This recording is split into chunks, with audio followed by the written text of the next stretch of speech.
Yeah, you heard me, it's absolute garbage, and I'm an absolute raccoon because I love this garbage!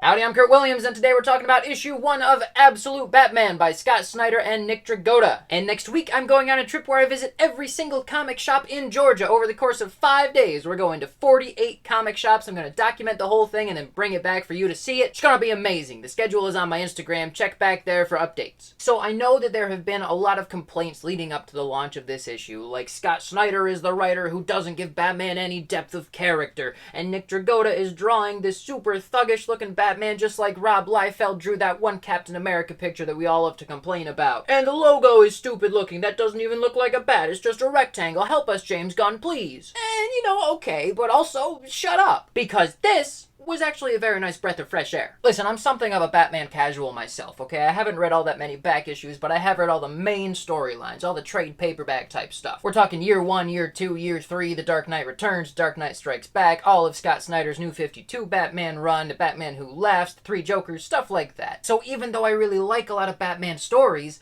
that's all that I like. I'm not a Batman diehard who has to know every single detail about his entire chronology. I just like good Batman stories. Maybe you saw the Dark Knight trilogy and you really liked that, but you haven't read any Batman comics yet, or maybe you've only read a couple Batman comics here and there, but you think you like them. We're in the same boat, friend, and that boat is headed to Absolute Batman Town. Now, you may have heard of Scott Snyder before. He's the writer who basically modernized Batman. I know that James Tynion IV and Ram V have had really good runs on Batman lately. Allegedly, I haven't read them, but Scott Snyder is the guy who's responsible for taking those excellent Batman movies and putting them in comic form and giving us the New 52 version of Batman, which was a fantastic way of modernizing the character and making us care about him again. And ever since then, Scott Snyder has been writing all of the fantastic Batman stories you've heard of. But the creator that you may not have heard of already is Nick Dragotta. Nick Dragotta is an incredibly talented artist with a very unique style, and he's most well known for collaborating with Jonathan Hickman on works like Fantastic Four and FF and East of West. The first time that I saw his art was issue 588 of Fantastic Four, right after the Human Torch died, and I didn't really love it at the time because I was,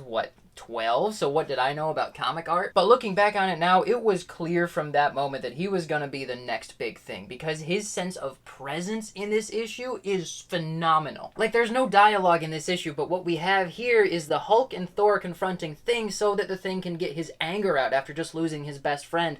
And on this page, we have the action sequence between him and the Hulk, where the Thing is just beating on the Hulk, and you can tell that he's letting it happen because he knows that the Thing has to blow off some steam, and it's incredibly emotional and powerful storytelling. Dragotta brings this cartoonish element to his style, which makes everything seem larger than life and over-exaggerated, and he also seems to have a lot of anime influences on especially the fight scenes. And while the fight scenes are incredibly engaging and full of action, he's also very good at those quiet moments with lots of presence and lots of depth. So what I'm trying to say here is, for those of you who have been looking at this image of Batman with his rectangular symbol and his weird rat tail wing things, and you've been saying, "Oh, who designed this Batman? It looks terrible. He looks so stupid. How could they let this happen?" Just wait. Nick Dragotta has got this. So getting into the actual issue, like I said, this is a Batman story, not just a continuing Batman narrative. So it's not actually from the point of view of Batman himself, it's from the point of view of Alfred. And that's the first main difference between this Batman story and the regular Batman universe, is that Alfred is still an MI6 type agent in this universe, and he just happens to come into contact with Batman. He's not involved in the Wayne family. And another main difference between this and the regular Batman universe is that the Wayne family was not super rich, so Bruce does not have this giant inheritance that he gained. But that's okay. I mean, you didn't like Batman because he was filthy rich, right? And honestly, I think that regular amount of money Bruce Wayne is a lot cooler than super rich Bruce Wayne. Alfred realizes that this Batman guy is going to be a problem for what he's trying to do, so he looks into Batman and finds out that he's Bruce Wayne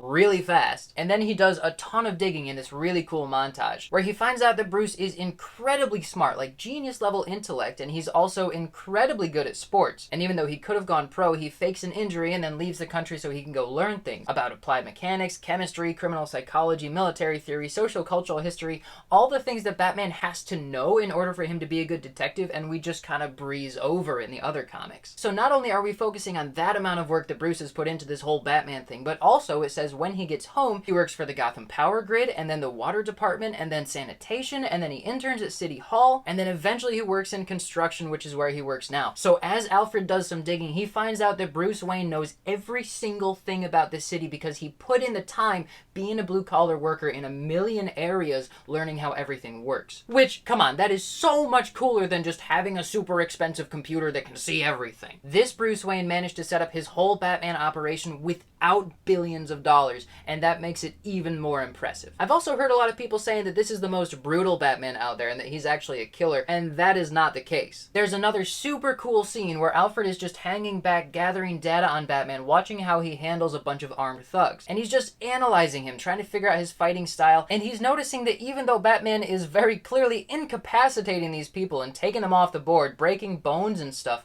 he's making sure that he's not using lethal force on anybody. And then of course he pulls out his giant bat axe, and that is just sick. I love it. And even though this panel here where he's trying to be as intimidating as possible is a little bit corny, like you can't quite take this pose seriously, the comic itself is not trying to take itself overly serious. There are jokes in there that make the tone just fun enough that when you have these super serious moments, you can actually take them seriously because they have great contrast with the funny moments. There's also this amazing scene where Alfred goes to confront Batman because Batman is honestly in his way and he needs him to stop what he's doing. So he goes to kill him, but the Batman very quickly incapacitates Alfred and then throws Alfred's gun back at him. And then Alfred says, "First, I realize he modified my prize shotgun to be non-lethal, ruined it. Second, I hear that very gun clatter by my side as though he's saying, keep it." And listen, not only is that great writing, like that's great storytelling, it's great Batman storytelling on top of it. Batman is supposed to be an idealist and a brilliant detective, so smart that he doesn't even need guns because he's got a billion other ways to solve problems. And also, this new version of the Joker they have is a great twist on the typical character. I'm really excited to see where it goes. It feels like they reversed the roles of Batman and the Joker, and normally something as monumental as that would make me nervous because I'd be worried that the writer wouldn't be able to follow through on such a cool idea, but with Scott Snyder and Nick Dragotta, I'm sure that it's going to be amazing. So I'm not going to give away anything else. This is a fantastic Batman comic. It's a fantastic Batman story. It's only $5, so it's a great bang for your buck. I absolutely recommend getting it for yourself. And look, it even came with a Justice League identification card. Isn't that neat? It's like we're living in 1994 all over again. So I'm going to rate issue 1 of Absolute Batman a 10 out of 10. That's the first 10 out of 10 I've given in like forever, but it's worth it. This is a great Batman story. I'm super excited about it. I finally can't wait to read a new Batman story. You know how long it's been since I couldn't wait to read a Batman story? If you're kind of a casual Batman fan, you're probably gonna love this. If you've been collecting Batman for 50 years and you know everything there is to know about his character, suck it up and admit that things changed. This is a great comic. Honestly, I can't recommend it enough. I'm so excited about it. But not as excited as I am about going to every comic shop in Georgia next week. You can follow along here on YouTube or also on Instagram if you want to see updates about that trip. And if you read this comic, what do you think?